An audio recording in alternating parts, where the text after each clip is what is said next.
Mas Haru Danis mempertanyakan isoteri betok dan jalak budo.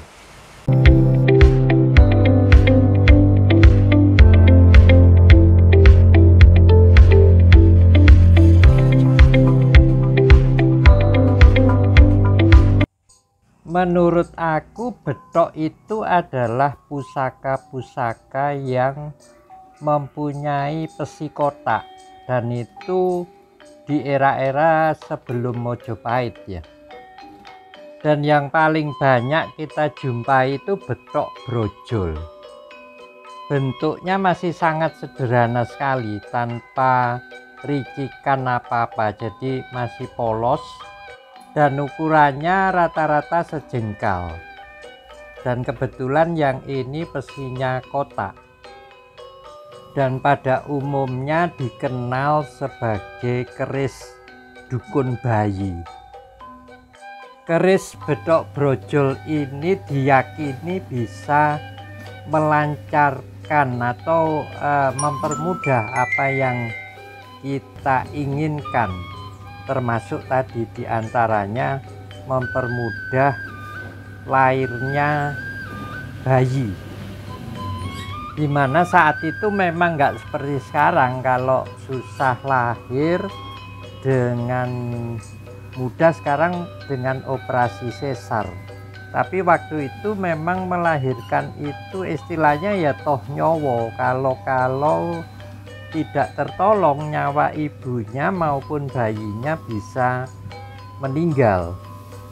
Jadi mungkin inilah penemuan para leluhur dahulu untuk survival, untuk supaya bisa bertahan hidup.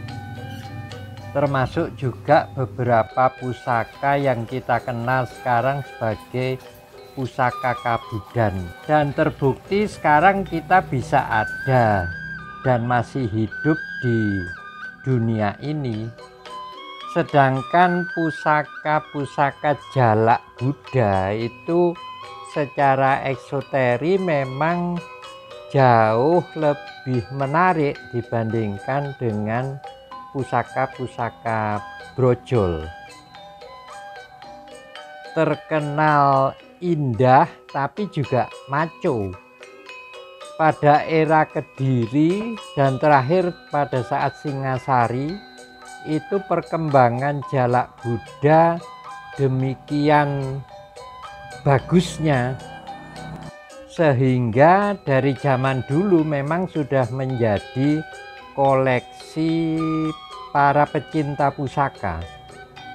Pada tahun sekitaran 80-90 itu harganya atau mas kawinnya mencapai puluhan, bahkan pada yang spesifik tertentu itu bisa mencapai ratusan juta, dimana pada saat itu untuk memenuhi kebutuhan primer suatu rumah tangga baru mencapai ratusan ribu rupiah, dan ongkos ONH waktu itu masih kisaran pada 5 juta rupiah.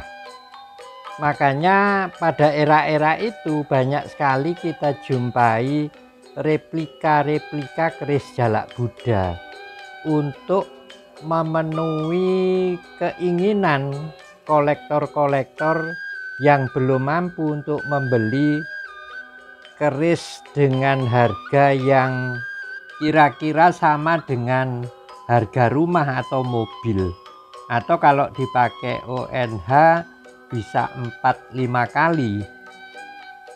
Kembali pada pertanyaan Mas Haru Danis, kenapa kalau ada keris jalak Buddha, keris betok atau keris jalak Buddha terutama, itu rumah jadi kelihatan adem ayem. Ya, kalau menurut logika sederhana, orang-orang yang mempunyai koleksi keris, apalagi keris jalak Buddha, tentu saja kebutuhan primer dan sekundernya itu sudah tercukupi, rezekinya sudah lancar, makanya mampu untuk melengkapi rumah tangganya dengan pusaka. Apalagi keris jalak Buddha yang memang maharnya sejak dahulu itu memang ya sudah tinggi.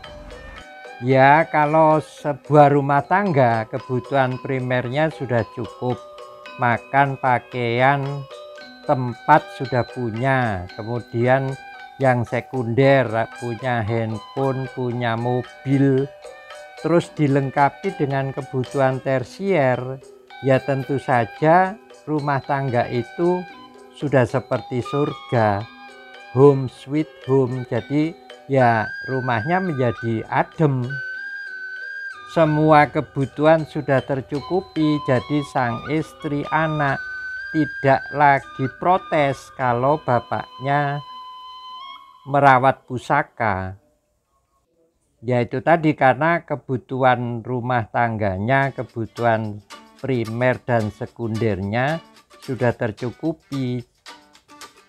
Tentu saja itu sangat berbeda dengan beberapa orang yang menganggap keris sebagai alat untuk bisnis. Matur nuwun.